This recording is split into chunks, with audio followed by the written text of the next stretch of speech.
Hey guys, welcome to another episode of Cook Cook Cook. Hope you and your family is doing perfectly well. Today what we are going to cook together is a mushroom matar masala. I hope all of you all love mushrooms. So we're going to make a very quick and delicious dish together today. And let's see how it's made so that all of us can enjoy it with our families at home. Let's look at the ingredients required for the mushroom matar masala. So I have 200 grams of mushroom that I've cleaned and cut each of them into 4 pieces, and about 3 mid-size onions that I've cut into small bits, and I have 3 tomatoes. You can use 2 if you don't like too much of sour flavor, and I have about 100 grams of green peas and about 3 green chilies that I've cut into small pieces, and a quarter bunch of coriander that I'll be chopping and putting into this. Along with this, we will also use ginger garlic paste and chili powder, cumin powder, coriander powder, and red chili powder. So these are the ingredients that would go into our mushroom matar masala. Now we can go into the process of making the mushroom matar masala. I now have my pan on the stove, into which I will pour about 3 to 4 tablespoons of filtered groundnut oil, into which I will be putting a half teaspoon of black jeera, and into that I will put in my cut onions. Now that my onions are cooking, I will add in about a teaspoon of salt. You will have to keep giving it a mix at every interval so that we don't let any of these ingredients burn. You can now see that the onions have started to cook and are getting a little pale. So this is where we will add in 1 teaspoon of ginger and 1 teaspoon of garlic. Once your ginger and garlic has gone in and you've given it a good mix, I will put in like half a teaspoon of poppy seeds. So this will enhance the flavor of your mushroom. And now we can put in our tomatoes. So put in your tomatoes immediately after you put in your poppy seeds. To the tomato that is cooking, I will add in about a glass of water, approximately about 150 to 200 ml of water. Now we can move on to put in our powder ingredients.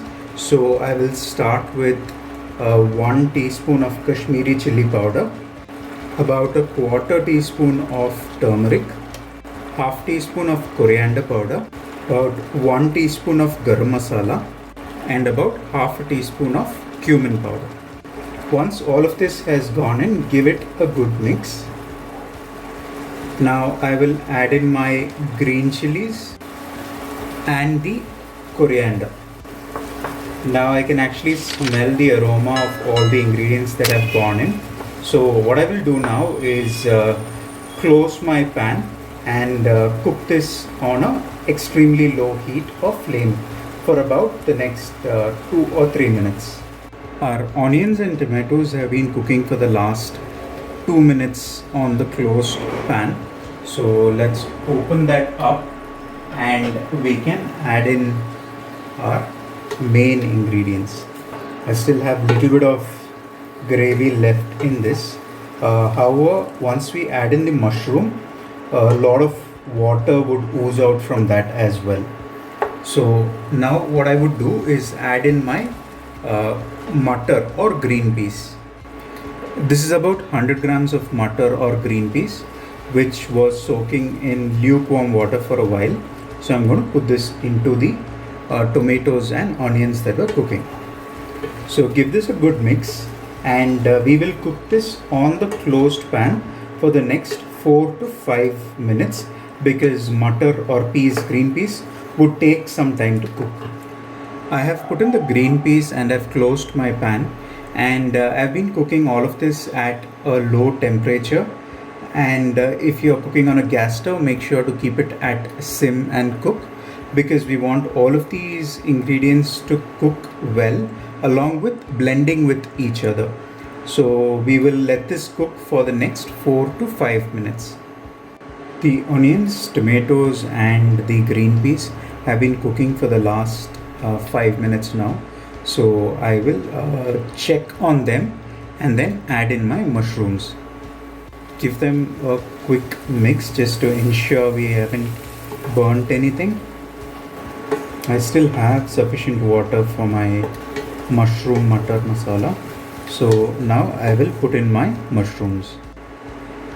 I've put in my 200 grams of mushroom and I will give it a nice mix so that all the masalas that has been cooking gets coated on the mushroom as well. I have mixed the mushroom well. I will now add in a little bit of kasuri methi and about 50 grams of butter. So I will now close my pan and let all of this cook. My pan is now closed and I will let this cook for another 5 minutes because the mushroom will give out a lot of water and I would want all the flavors to blend together in the water that oozes out of the mushroom. My initial masala, the matar and mushroom have been cooking in this closed pan for the last 7 to 8 minutes now. So they should be done because overcooking the mushroom might cause in them getting a little rubbery. So you can now see that mushroom matar masala has cooked and condensed quite well. My mushroom matar masala has reached the consistency that I want. So I'm going to turn off the stove and serve this out. We have now served out our mushroom matar masala with sufficient gravy to enjoy with your chapatis and rotis. So please do try it at home and let us know what you feel about it. Thank you for watching and have an awesome day.